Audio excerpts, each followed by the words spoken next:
My name is Dr. Harjinder Kaur, Assistant Professor from Khalsa College of Education, Ranjit Avenue, Amritsar. Today I will discuss on very interesting topic, which is the part of pedagogy of Hindi, that is भाषा शिक्षण के सिद्धांत. आधुनिक शिक्षण प्रणाली कुछ मनोवैज्ञानिक तथ्यों पर आधारित है, जिसमें बालक के रुचि, उसकी योग्यता और आवश्यकता पर बल दिया जाता है. इस संदर्भ में शिक्षा शास्त्रियों ने कुछ बहुत ही महत्वपूर्ण सिद्धांतों एवं सूत्रों को निर्धारित किया है, जिसको अपनाकर एक भाषा शिक्षक या कोई भी विषय का शिक्षक हो सकता है, वो अपनी शिक्षण प्रक्रिया को प्रभावशाली एवं रुचिकर बना सकता है और अपने जो शिक्षण लक्ष्य हैं उन तक पहुंच सकता है, उन्हें प्राप्त कर सकता है. तो सिद्धांतों से पूर्व मैं बात करूंगी शिक्षण की. शिक्षण है क्या? शिक्षण को हम लोग इंग्लिश में टीचिंग भी कहते हैं.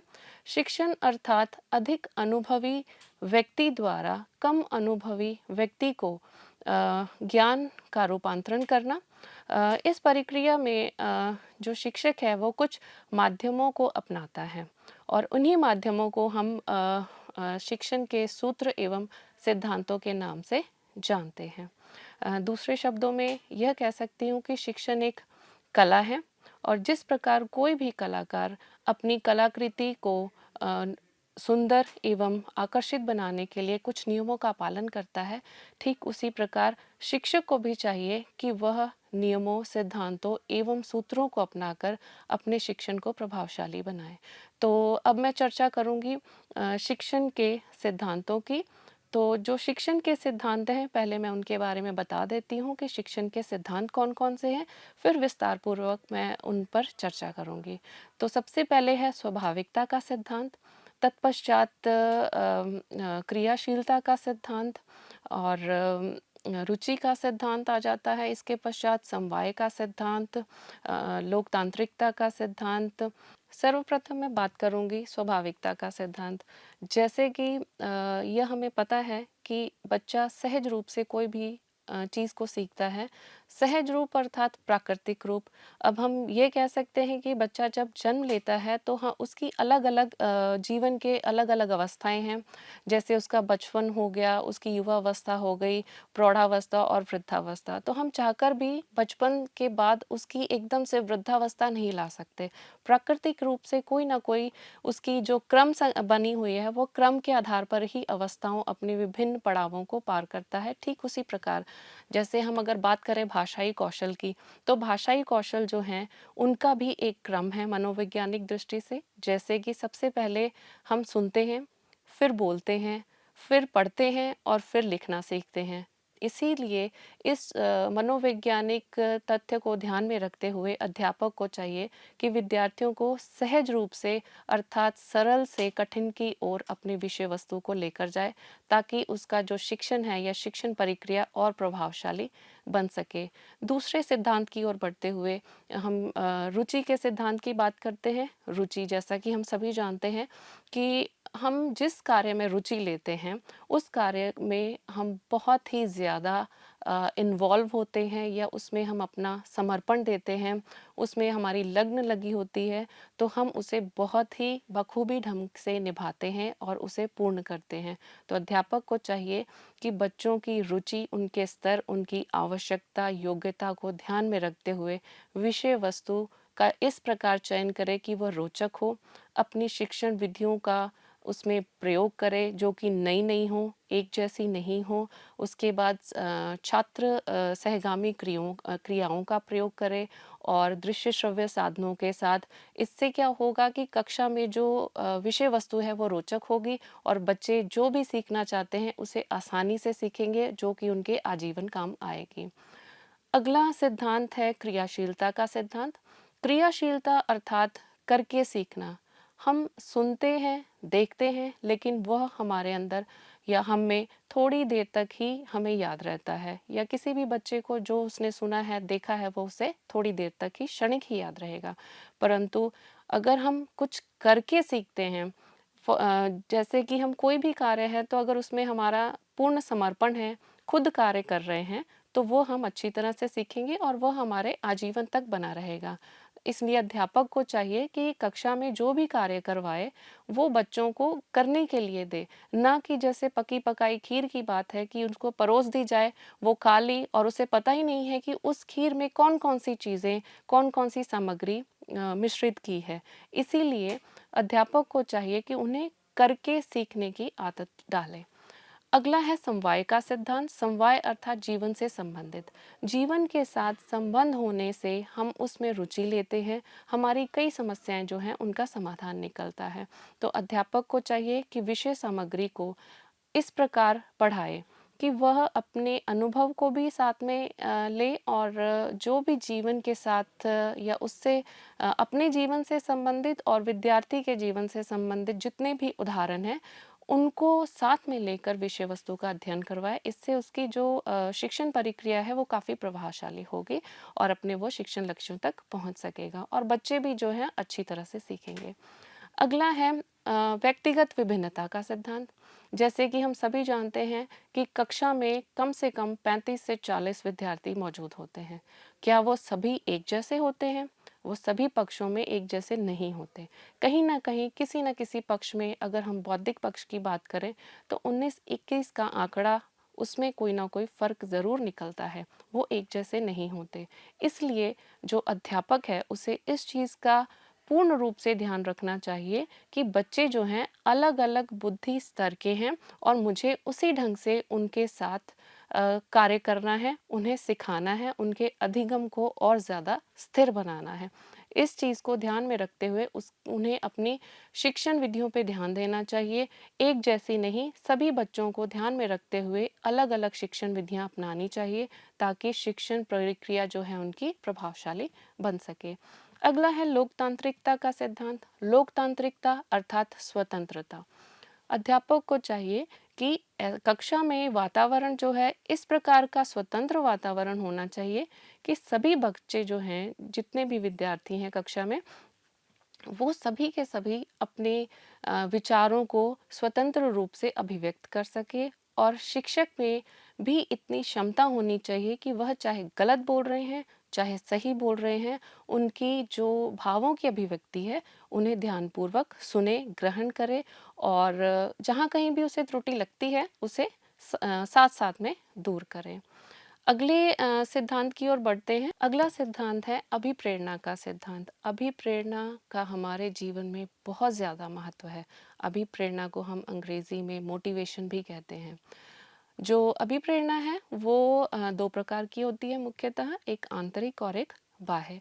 आंतरिक के अंतर्गत है जो हमें हमारी अंदरूनी शक्ति जो है, हमारी अंतर्दृष्टि है, वो हमें बल प्रदान करती है किसी भी कार्य को पूर्ण करने के लिए।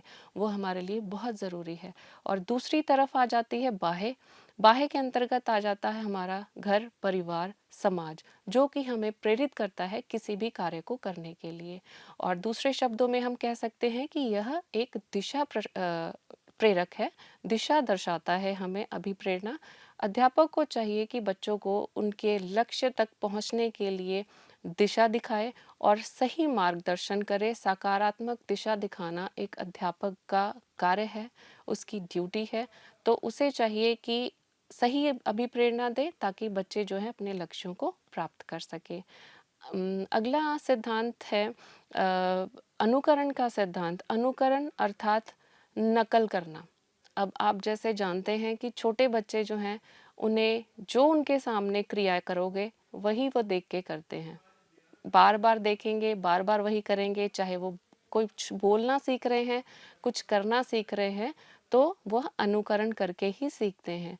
तो जब वो स्कूल में जाते हैं, अपने विद्यालय में विद्यार्थियों के समक्ष आते हैं, ख़ास करके अपने जो अध्यापक हैं, वो उनके लिए आदर्श रूप होते हैं। तो अध्यापक को चाहिए कि एक आदर्श रूप में उनके सामने आए और जो भी अच्छी आदतें हैं वो उनके सामने दिखाएं, दर्शाएं, क्योंकि बच्चों ने उन्हें ही अपना आदर्श रूप माना होता है। तो इस सिद्धांत को ध्यान में रखते हुए बच्चों को पाठ्य सहगामी क्रियाएँ करवानी चाहिए, प्रतियोगिताएँ करवानी चाहिए, जिसके अंतर्गत श्रुतलेख भी आ जाता है, वाद-विवाद प्रतियोगिता, कविता गायन प्रतियोगिता। इससे बच्चा जो है अनुकरण करता है अध्यापक का भी, और जो उन्हें पाठ्य पुस्तकें दी जाती हैं, उनका प्रयास करता है और अपने लक्ष्य को प्राप्त करता है। अंतोगत्वा मैं बात करूंगी आवृत्ति का सिद्धांत। आवृत्ति अर्थात बार-बार या किसी चीज़ की पुनरावृत्ति या अभ्यास। अभ्यास जितना ज़्यादा जिस कार्य के लिए भी किया जाएगा, वो उस कार्य में हम उतने ही निपुण और दक्ष होंगे। तो अध्यापक को यह चाहिए कि कक्षा में कोई भी विषय वस्तु है चाहे, या कोई भी क्रिया करवानी है, तो उसके लिए बार-बार बच्चों द्वारा अभ्यास करवाया जाए, ताकि वो उसमें निपुण हो सके और जो भी शिक्षक ने अपनी शिक्षण प्रक्रिया और शिक्षण के लक्ष्य निर्धारित किए हैं, उन्हें प्राप्त कर सके।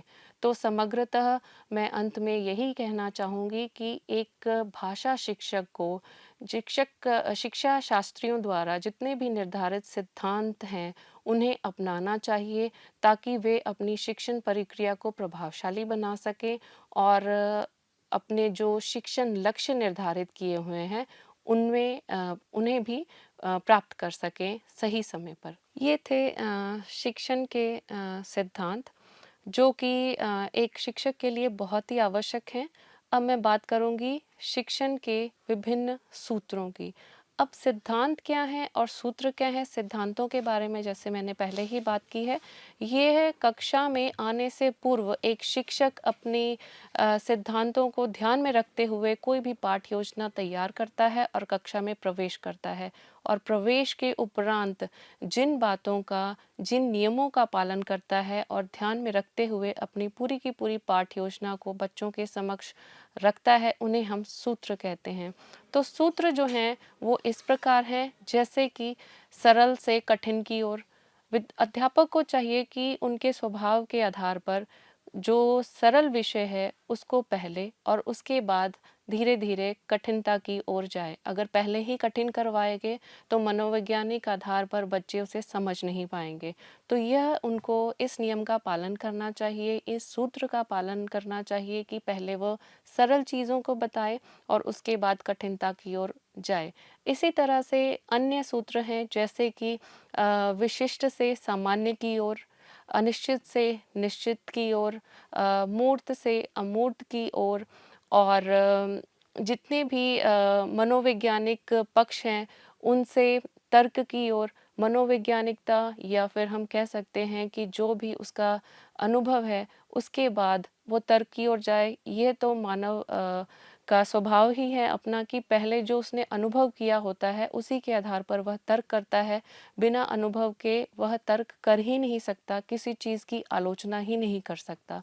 तो ये सारे के सारे जितने भी सूत्र हैं, उनको कक्षा में पढ़ाते समय अध्यापक को ध्यान में रखना चाहिए, ताकि वह अपनी शिक्षण प्रक्रिया को प्रभावशाली बनाए और अपने जितने भी निर्धारित किए गए शिक्षण लक्ष्य हैं उनको प्राप्त कर सके। इससे विद्यार्थी जो हैं वो भी ध्यान देंगे, रुचि लेंगे। अगर अध्यापक उनके स्तर का, योग्यता, आवश्यकता का ध्यान रखेगा, पाठ योजना के बनाने से पूर्व भी और जब उनके समक्ष विषय वस्तु को प्रस्तुत करना है तब भी, तो जो उसका शिक्षण है प्रभावशाली होगा और बच्चों ने जो भी ज्ञान प्राप्त किया है वो उनका उसमें स्थिरता आएगी, उनका ज्ञान जो है आजीवन बना रहेगा।